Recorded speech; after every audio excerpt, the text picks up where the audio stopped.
kasama ko pa rin si Mr. Ryan Agoncillo.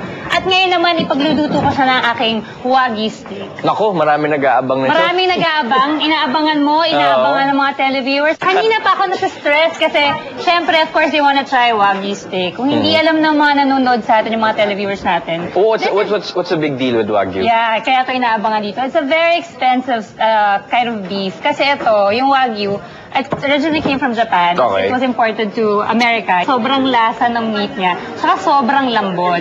The reason for that is because yung mga cows in Japan, at actually itong mga yan, yung mga sa Kobe beef nga, yung mga ganun, sinasabit nila yung cows eh. Sinasabit nila yon, the cows couldn't walk. Hindi sila pwedeng mag-walk. What? Oo, talagang, ito nakasabi sa hindi pwedeng mag-form ng mga muscle. Hindi pwedeng gumalaw, basically. Tapos, they are fed with, actually, pinainom silang beer. Beer? Oo, beer. Uy, lasing tong bakang to.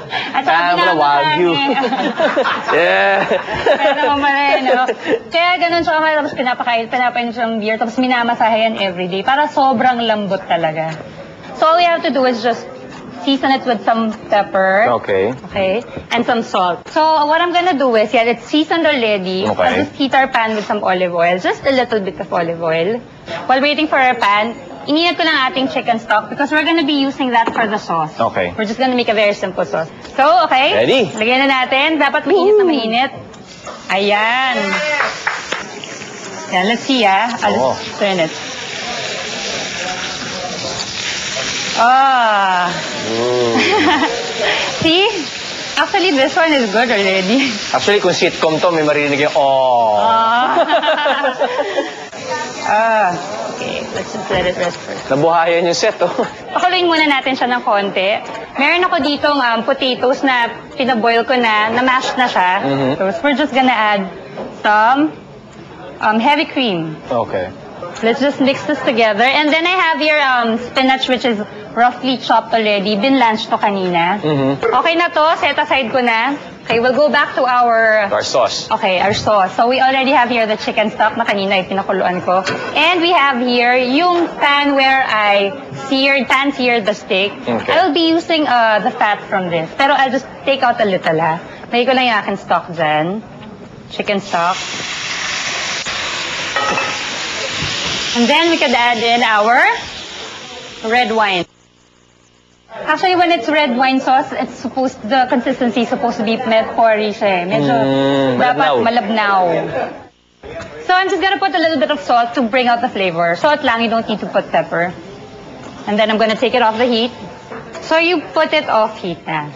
Let the butter swirl around and yan. Medyo ganyan lang siya. Porry lang. Bago ko i-plate, slice ko na muna yung aking steak. Take home ko, etchas. See how it's cooked? Yeah. Yan, see? It's better when you cook it that way. Plate it na natin. Here's the mashed potato. It's gonna be... So, tapos na yung aking ginawang Wagyu. Naghihintay na yung maraming tao dito. Nauna pa sa guest namin kay Ryan. Huwag kayong alis dahil dessert time naman ang susunod. Si Mitchie gagawa ng chocolate mint baked Alaska with raspberry coulis. Huwag kayong alis, magbabalik ang katok. Lutong Barkada!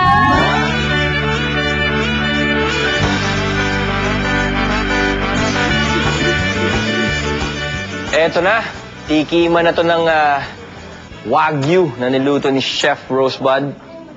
Ngayon lang ako makakatikim ng minasahing hayop. Ayan natin to. Okay, I'll go for the medyo luto part. Medyo bloody pa eh. Yeah. Now I understand what the big deal is. Ano ba rin? Hindi. Kwentuhan lang tayo. You're my newfound friend eh. Oh, kamusta ka? Kaya ka? Okay lang. Hoy, nice meeting you, ah.